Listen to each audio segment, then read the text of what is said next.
प्रिय विद्यार्थियों, मैं अपनी इस वीडियो में आपको मुद्रा के परिमाण सिद्धांत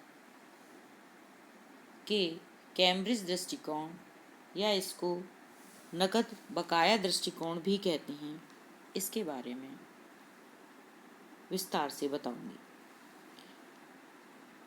इसको कैश बैलेंस अप्रोच भी इंग्लिश में कहा जाता है।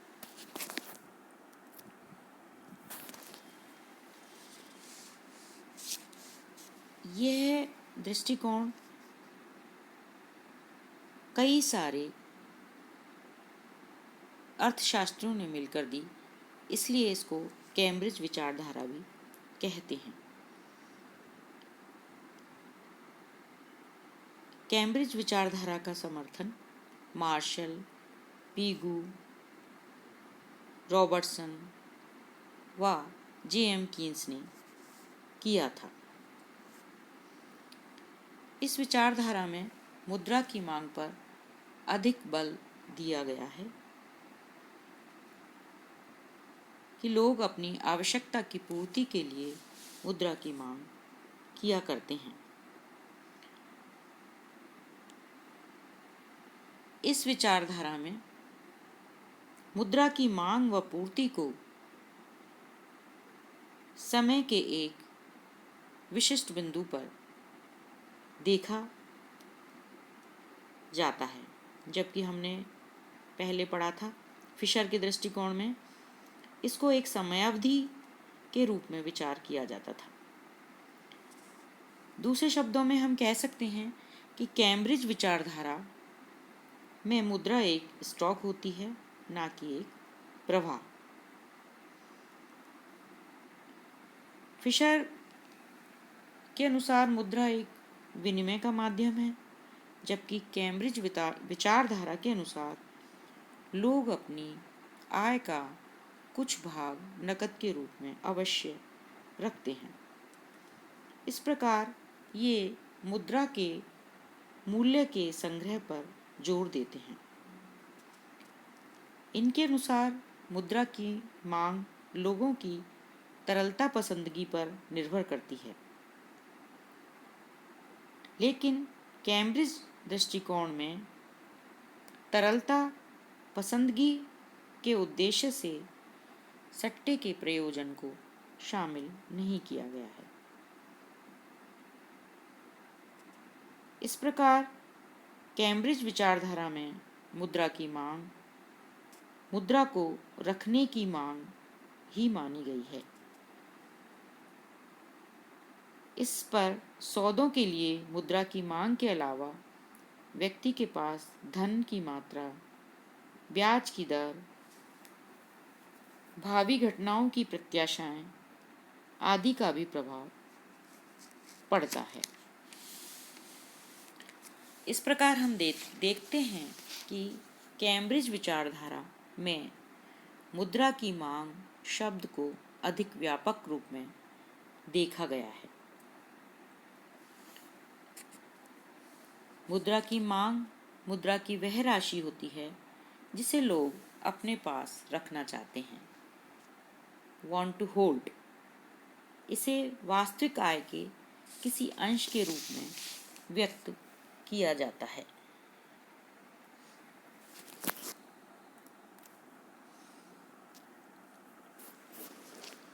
कैम्ब्रिज के अर्थशास्त्रियों ने अपने अपने समीकरण दिए। विख्यात अर्थशास्त्री मार्शल ने अपनी मान्यता को स्पष्ट करने के लिए ये समीकरण दिया, M = KY। M = KY।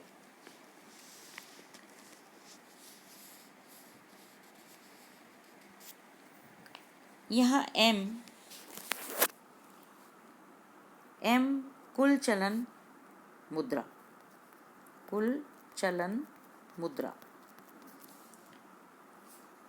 Y कुल वार्षिक आय,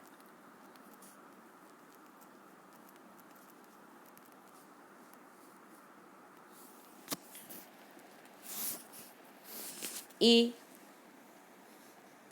वाई कुल वार्षिक आय।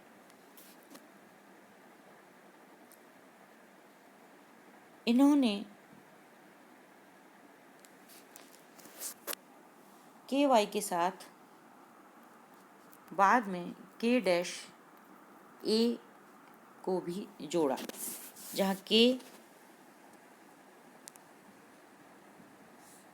के डैश जनता की कुल संपत्ति का वह भाग जिसे वह नगद के रूप में रखना चाहती है, जबकि ए संपत्ति का कुल मूल्य।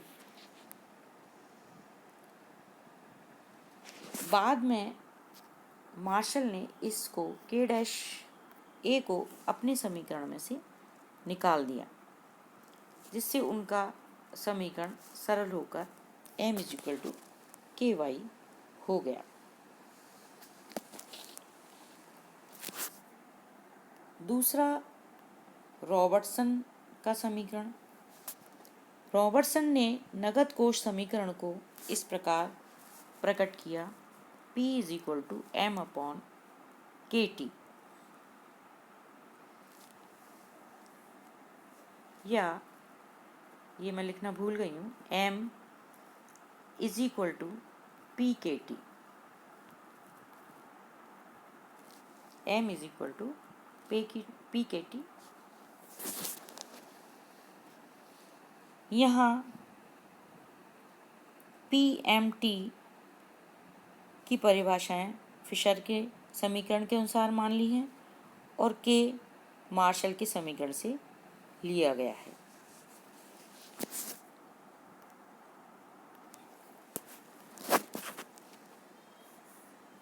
पीगू का समीकरण। नेक्स्ट है पीगू का समीकरण। कैम्ब्रिज के professor Arthur Cecil Pigou, AC Pigou भी कहते हैं जिनको, ने मुद्रा को इस प्रकार समीकरण दिया कि वस्तु की एक इकाई के मूल्य की दृष्टि से P = m/kr, या m = pkr। यहाँ P वही सामान्य कीमत स्तर, m मुद्रा की इकाइयों की मात्रा और R समाज की कुल वास्तविक आय और K समाज की कुल वास्तविक आय जिसे लोग मुद्रा के रूप में रखते हैं। मुद्रा की इकाई के मूल्य की दृष्टि से P = kr/m। यदि हम इसको मुद्रा की इकाई के मूल्य की दृष्टि से लेंगे तो ये उल्टा हो जाएगा, P = kr/m हो जाएगा।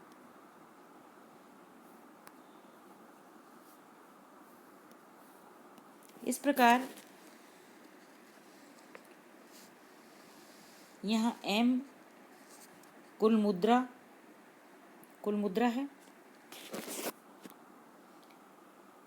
m क्या है? कुल मुद्रा, और y कुल वार्षिक आय है, t कुल लेन देन है और k वास्तविक आय या लेन देन का वह भाग जो नकद के रूप में रखा जाता है।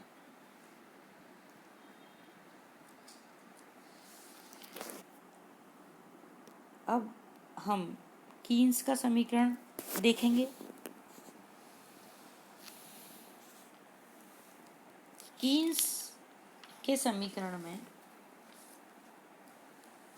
कीन्स ने अपनी पुस्तक ट्रैक्ट ऑन मॉनेटरी रिफॉर्म में मुद्रा के परिमाण सिद्धांत का नगद बकाया दृष्टिकोण प्रस्तुत किया था। शुरू में तो उन्होंने कैम्ब्रिज विचारधारा को ही अपनाया, लेकिन बाद में उन्होंने कीमत निर्धारण के आय सिद्धांत या बचत निवेश सिद्धांत का प्रतिपादन किया था। प्रारंभिक कीन्स का समीकरण इस प्रकार था, n = pk, n is equal to प्रचलन में करेंसी की कुल मात्रा, p उपभोग्य वस्तुओं का कीमत स्तर, k उपभोग वस्तुओं की इकाइयों की वह संख्या जिसे लोग मौद्रिक बकाया के रूप में रखना चाहते हैं। बाद में उन्होंने बैंक मुद्रा को भी शामिल कर लिया। बैंक मुद्रा को शामिल करने पर समीकरण इस प्रकार हो गया, n is equal to p k plus r k dash. K dash उपभोग इकाइयों की वह संख्या है जो बैंक जमा के रूप में रखी जाती है, और आर बैंकों का रिजर्व अनुपात होता है। इस प्रकार इस कीन्स के समीकरण के लिए हम एक संख्यात्मक उदाहरण भी ले सकते हैं। माना कि n is equal to 300 rupees है, k इज इक्वल टू 25 उपभोग इकाइयाँ हैं, n 300 रुपये है, k 25 उपभोग इकाइयाँ हैं, और r इज इक्वल टू 1/5 है, और k डैश 25 उपभोग इकाइयाँ हैं, ताकि उपभोग इकाइयों की कुल संख्या 50 हो जाती है जिस पर समाज अपना अधिकार रखना चाहता है। इस प्रकार उपयुक्त समीकरण के अनुसार ये हो जाएगा p is equal to n/k plus r k dash. n is equal to हमारा 300 है, k हमारा 25 है, r हमारा 1/5 है, और k डैश हमारा 25 है। k भी 25 है और k डैश भी हमारा 25 है, तो वो टोटल हमारा k प्लस k डैश मतलब उपभोग की कुल इकाइयाँ 50 हैं। इस प्रकार इसको हम जब सॉल्व करते हैं तो 10 रुपये हमारा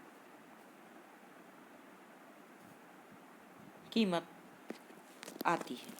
यदि मुद्रा के मान लिया स्टॉक में 20% वृद्धि कर दी जाए, यदि मुद्रा के स्टॉक में 20% वृद्धि कर दी जाए तो n बढ़ कर के 360 हो जाएगा। p इज इक्वल टू 360/30, 30 ये है, 360/30 12 रुपये हो जाएगा। तो अर्थात p में भी 20% की वृद्धि हो जाएगी। p जो पहले 10 रुपये था वो बढ़ कर के कितना हो गया, 12 रुपये हो गया, मतलब 30% इंक्रीज 20% इंक्रीज हो गया। इस प्रकार कीन्स का नगद बकाया समीकरण मुद्रा के परिमाण सिद्धांत को व्यक्त करता है। मतलब मुद्रा के परिमाण में वृद्धि हो जाने से कीमत स्तर में भी वृद्धि हो जाएगी। इसमें हमको ये स्मरण रखना चाहिए कि कीन्स ने उपभोग की समस्त वस्तुओं पर विचार किया है। दोनों ही समीकरण में k एक बहुत महत्वपूर्ण है।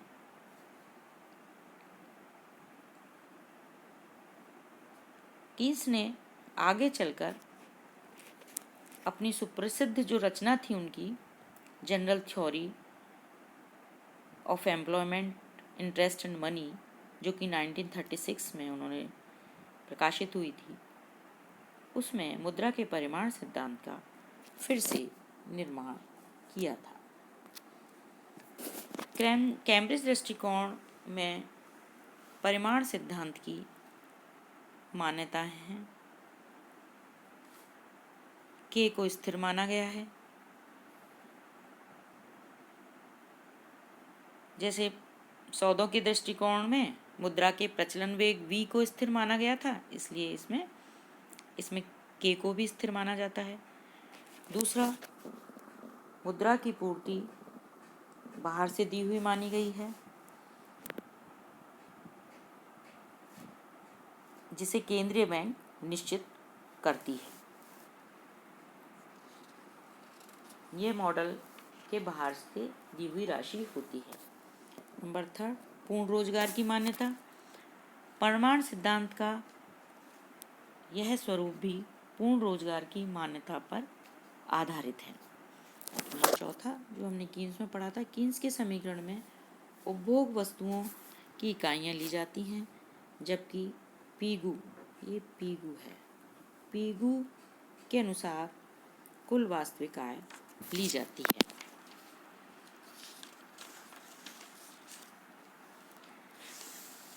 इस प्रकार हमने ये मान्यताएं देखी।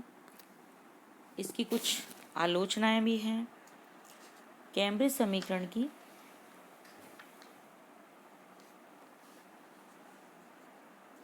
कुछ आलोचनाएं हैं। इसमें मांग का आधार